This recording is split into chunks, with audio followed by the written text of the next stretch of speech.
Well, investors around the world are in crisis mode as confusion and uncertainty grip the market. Stocks nosedived globally on Friday following the Brexit result.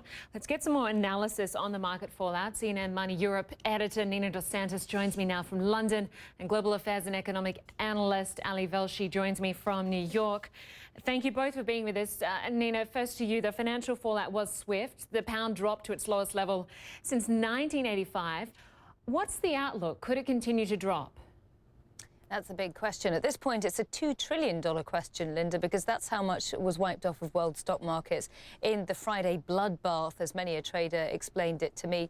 The FTSE 100 did manage to recover by the end of the day, and actually, ironically enough, was one of the worst, least affected markets, even though it was one of the worst affected markets at the start. It only ended the day down around about 2.5% after sinking like a stone, just like the British pound. But further afield, there are going to be some really big questions here, because it could take months, years, weeks, who knows, not just to negotiate the UK's position inside the EU or its position with the EU outside of the EU, but before that we have political turmoil, as Nemra El-Baghi was laying out before, with David Cameron set to resign within the next 3 months, and markets will be listening out to every trial, tribulation, every turn and twist in this particular tale. They'll be listening out, particularly on Wednesday, when EU leaders will be gathering in Brussels for the first big summit that takes place after this historic vote.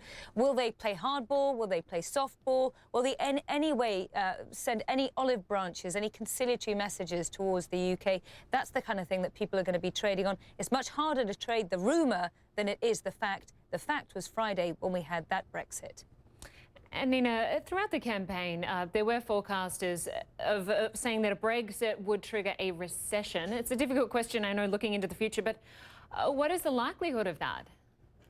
Well, it's a really difficult question because there have been so many senior economists who've come out with so many different figures. More or less unanimously, Lynda, the most experienced economists have been saying consistently in the run-up to this vote that the UK's economy would face lasting long-term economic consequences.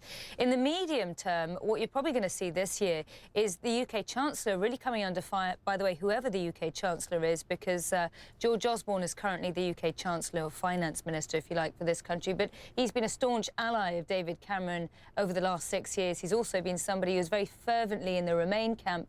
And will he run the Chancellery? Will he run the UK Treasury over the next few years to come? That's another big question.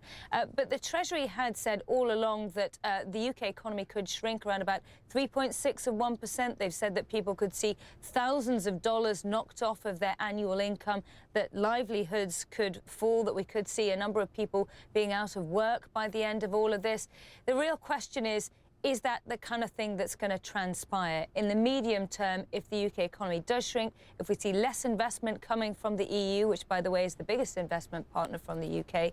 Well, if we saw less of that, we could see a black hole in the country's finances, and that could be something that whoever the Chancellor is this time next year will have to deal with.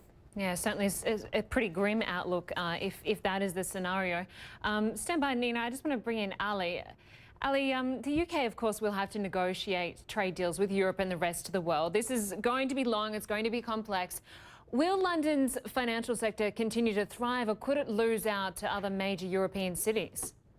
That's actually an important question, because the financial sector has represented the greatest alliance between, let's say, America and Europe. The UK has such a thriving financial center in the city of London, and the UK has been a real force toward moderation of regulations. The EU is more inclined to heavily moderate the financial sector and heavily regulate the financial sector. The UK has been more of an ally of the United States on that front. So this remains to be seen, but it is the reason why you saw financial stocks off by more than 10% on Friday. They were off much more than the broader market, in some cases 20%, because that's where you're going to see, you've seen, when you look at globalization and integration, you've seen it more in financial services firms than anywhere else. Anywhere you go in the world, you look up at banks. They used to be the banks of your nationality, and now you're seeing banks from other countries make real inroads into other places. The city of London, the financial district in London, does stand to lose the most out of this deal. Remember that as the UK renegotiates trade deals with the rest of Europe, it's going to have to do this simultaneously while at the same time unwinding its EU responsibility. So this is going to be very tumultuous. Nina, who is my old partner in crime at CNN, really puts it well. This is complicated, and people don't actually know how it's going to turn out. That's why you've seen this dip in markets. It's not that people are taking their money out of the market because they know something bad will happen. It's simply that we've not gone down this road before. We don't know what will happen. So a lot of investors are saying, I'm taking my money out until I have some sense of a roadmap. Another tricky question for you in terms of how long could this period of uncertainty continue?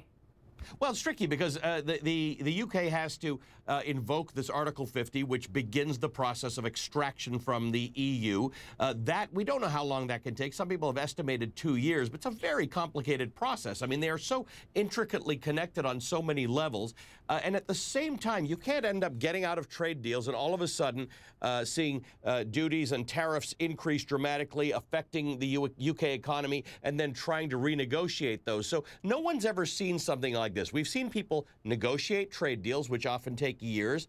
We've never seen anyone pull out of a major one like this, and the UK is going to have to do this simultaneously with Europe. It's going to have to start renegotiating while unnegotiating. Never seen anything like this. I'm very surprised by anybody who says that it's 2 years or less. I think we are looking at a multi-year process.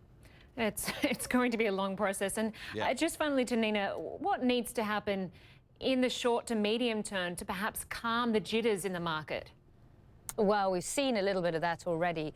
Central bank intervention is the quick answer to that, Lynda. We've already seen the Bank of England Governor Mark Carney take to the stage. And by the way, what was the first televised address by any central bank governor that we've had in this country? Remember that the Bank of England is affectionately named the Old Lady of Threadneedle Street, founded in 1694. This is a very traditional institution. We're not used to seeing our central bankers take to the stage to reassure markets. Now, he put forward around about $370 billion worth of emergency assistance for the banks. That was good news for the banking stocks on a day when their shares were falling 20, maybe even 30%.